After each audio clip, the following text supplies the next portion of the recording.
Okay, great. We're on to vectors 5.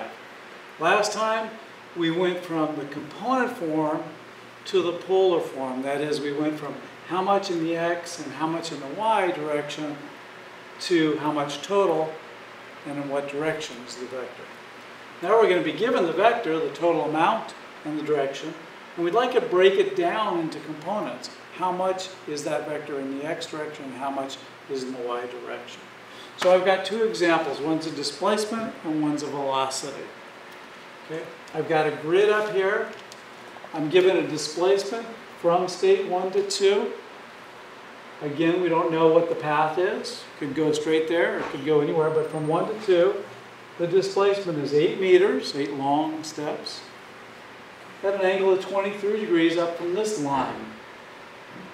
I'd like to know how much is that in the x direction and how much is that in the y. Now, x doesn't have to be this way and y doesn't have to be that way.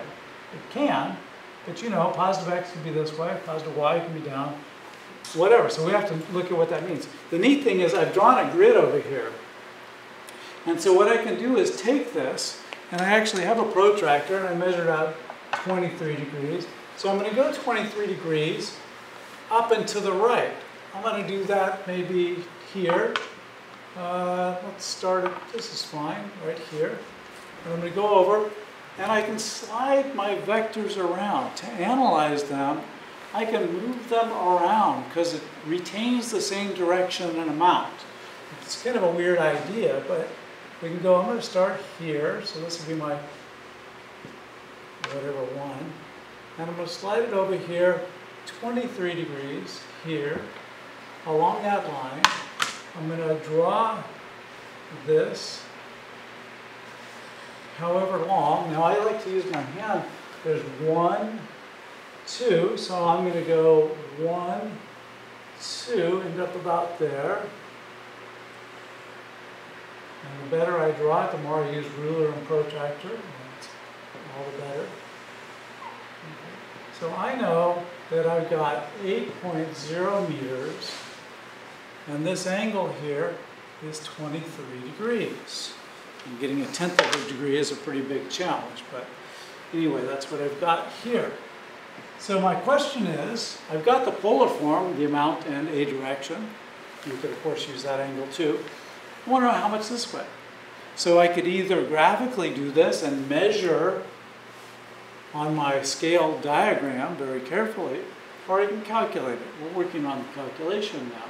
So I can see this and I go, well, what direction is x? Again, if positive x is to my left, then this is in the negative x direction. If positive x, let's go ahead and work with that. Let me call that the plus x. But I haven't specified it until I've drawn, remember your arrowheads.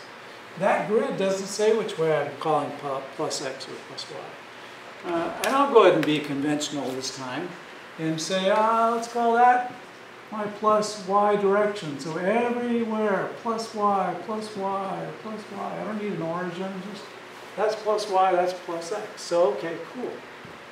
So how much does this move in the x direction? Well, remember I draw my components as dashed lines. Starting from the tail, this is only part of it. The real total is 8. Going out, put an arrowhead on your components always. And that is my delta x from 1 to 2. And then make a right turn, perpendicular, dashed line, highly recommended, arrow, because I'm going from tail to tip, now along my grid. Delta y, 1 to 2, is equal. Well, how much is it? Oh, do you remember your basic trig? This is a short side. It's the hypotenuse, so that's equal to, well, first, what I want you to do is look at the direction. This is in the positive x direction, right? You can see that. You can calculate that. If it was in the negative, I'd stick a negative in there. How long? Well, it's 8.0 meters times, well, wait a minute. This side is adjacent to 23 degrees. Adjacent, that's cosine. Cosine of 23 is x over hypotenuse, delta x over hypotenuse.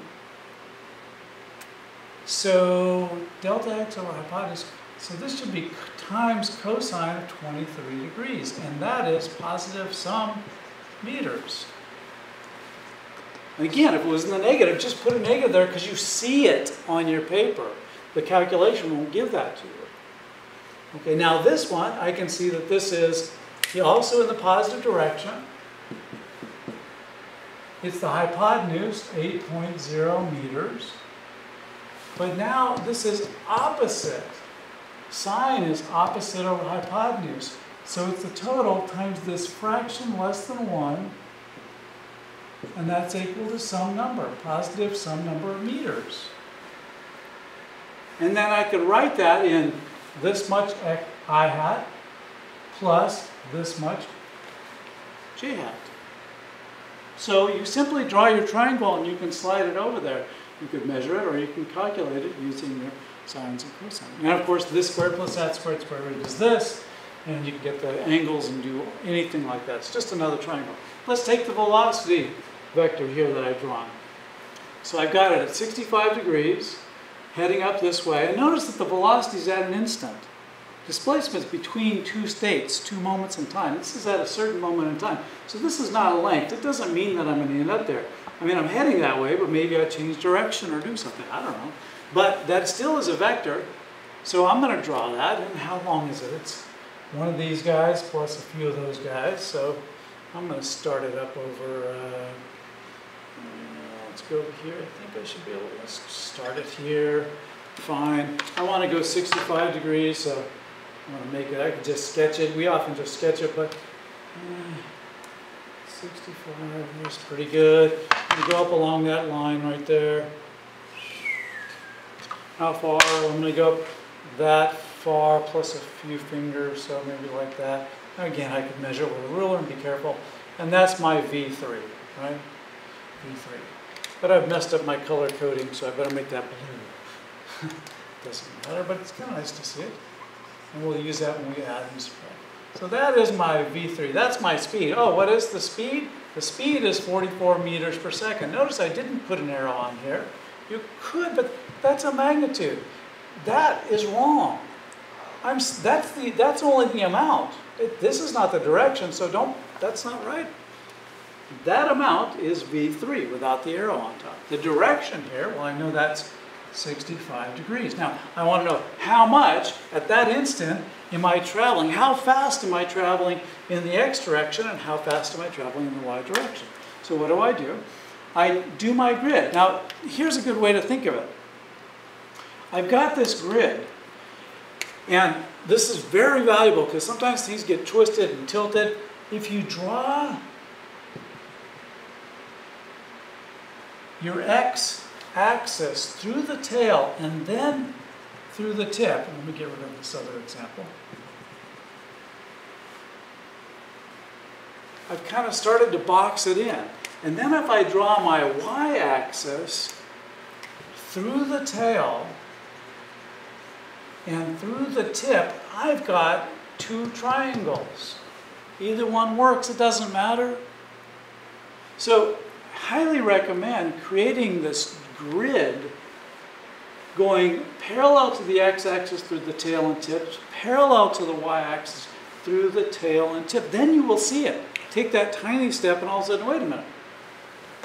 That vector is pointing in the left and up, in the dash, dash, dash arrowhead, negative x direction, and in the dash, dash, dash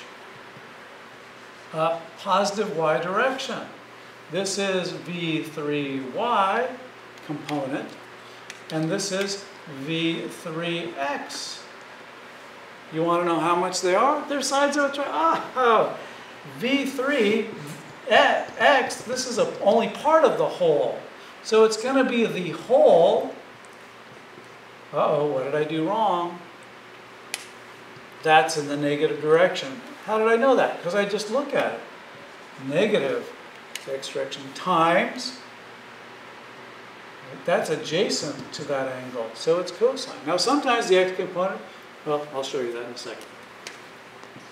Cosine is 65 degrees. That is the same, I'll get that negative so you really see it, negative 44 meters per second times, this is a number, and this is a fraction, this is a number, less than 1, times the sine of what?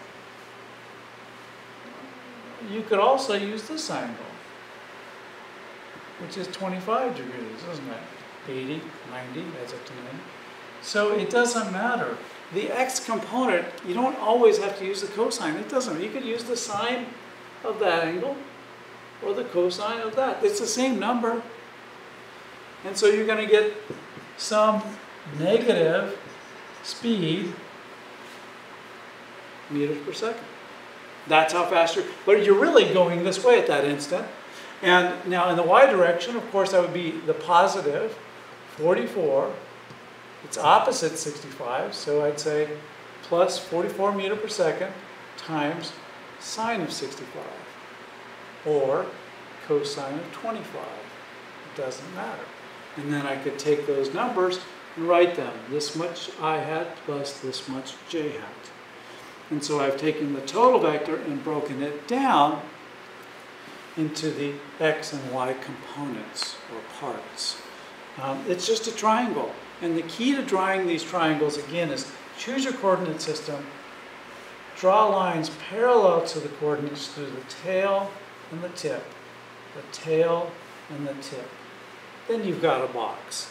Use what you know, and that's all it is. It doesn't matter. Displacement, velocity, force, electric field, magnetic, it doesn't matter. You do the same thing. So let's go over here. One final little bit for this. And then practice. We'll practice in class and do whatever. I've taken my coordinates and I've chosen to tilt them 20 degrees. Why? Just to be evil. As an exercise, and sometimes they will be tilted. Inclined planes, bank turns, all kinds of different examples. So it might be useful. Now this gets a little tricky.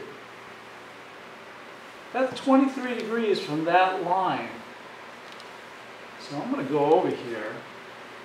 I'm going to go over here. I'll start this guy right. I think I should be fine here. I'm going to go from this line. I'm going to go up 23 degrees. Now here's the little thing that you got to just slow it down. Don't just, you're not always going to see it. So slow it down and use problem solving. That is, what do I know? I'm going to go here. Do what I said, 23 degrees, 23 degrees out here, extend that,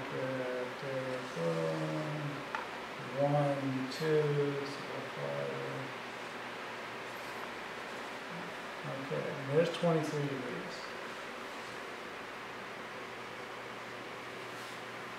But what is the angle that I make with my grid? Now, I'm going to be creative. I think I want my positive x for some crazy reason, whatever. I'm calling this to be positive x. And I could make that positive y, or that positive y. I'm going to choose this positive y, that's okay.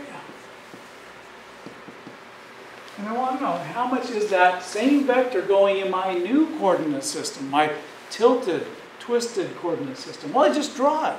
Take the thing, slide it onto your graph paper, or take a graph paper and slide it onto your vector. Either way it works. You need a grid.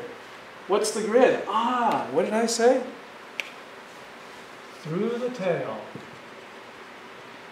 and the tip, parallel to the x. Trust this. You're not going to see it. It's like a puzzle. I don't know what I'm doing. I'm just going to move the pieces around through the tail and through the tip, parallel to the y. Now I like to put a little arrow to say that's positive, positive y here. And this is positive x, and that's positive x. And wait, oh, hey, I've got a nice triangle here.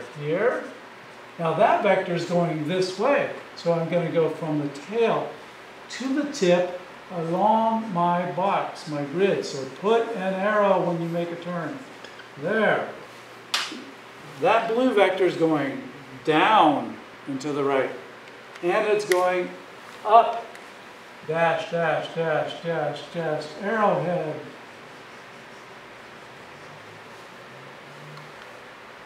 Geez, okay, well I know that length is 8.0 meters, right? We'll do it in blue. So how do I get the components? Well, just draw it. It's just a triangle. So find the angle. This is 23 degrees. That's 20. Now, how can I do that? It's a little tricky, right? Start drawing it. I don't know, that's 20 degrees. What did I say?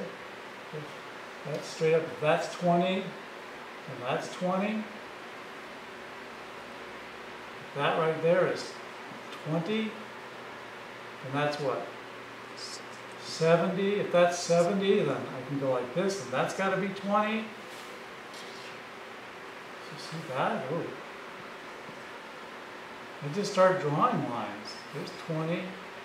That's 70. That's 20. Oh, then this is 43 degrees. And this is 90 minus 43. 47.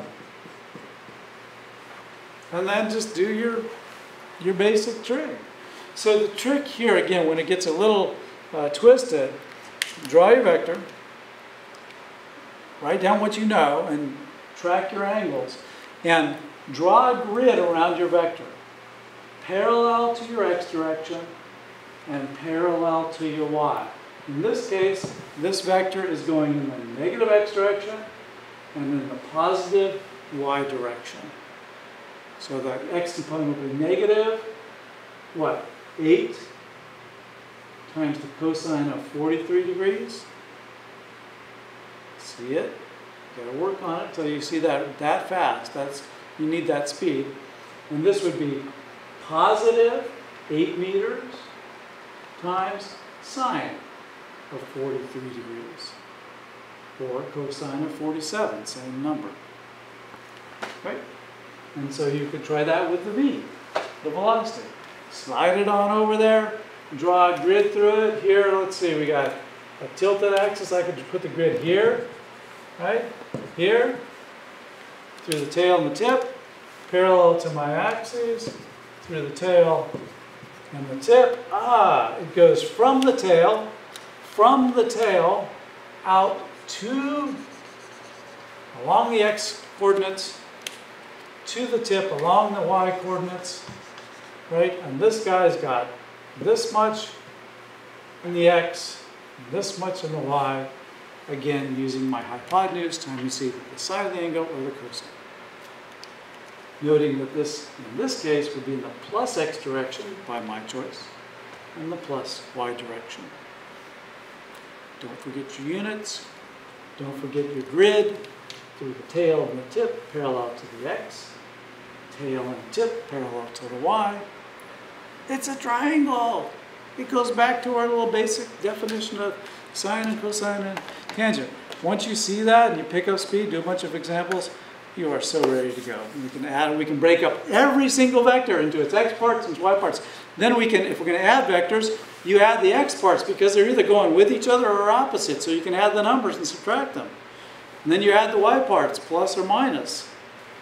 And then you've got a total in the y and a total in the x, and guess what? That's component form. What's the total? Pythagorean theorem. That's how we do it. So we'll get on to 2 more vector videos that I hope will be helpful to you.